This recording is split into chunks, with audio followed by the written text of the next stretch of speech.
మీనమ్మా, మనకి పెళ్లి జరిగి ఇన్ని రోజులైనా మనస్ఫూర్తిగా ఇద్దరం ఏ రోజు సంతోషంగా లేం.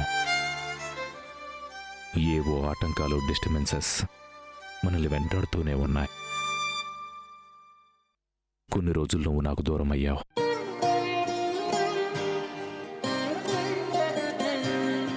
నీ మనసులో నాకు స్థానం ఇచ్చి నేను నీకు దగ్గర అయ్యేసరికి ఏవో డిస్టర్బెన్సెస్ నన్ను చుట్టుముట్టి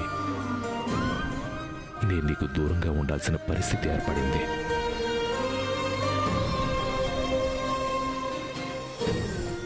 ఈ రోజుతో ఆ డిస్టర్బెన్స్లకు తెరపడింది మీనమ్మా. ఇక నుండి మన జీవితంలో సంతోషమే తప్ప ఎటువంటి అశాంతి ఉండదు.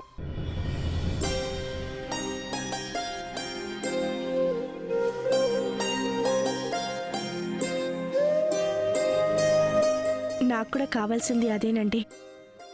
జీవితం అన్నాక ఆటుపోట్లు సహజం. అన్నీ తొలగిపోయి మనిద్దరం ఎప్పుడు సంతోషంగా ఉంటావా అని నేను కూడా ఆశగా ఎదురు చూస్తున్నానండి.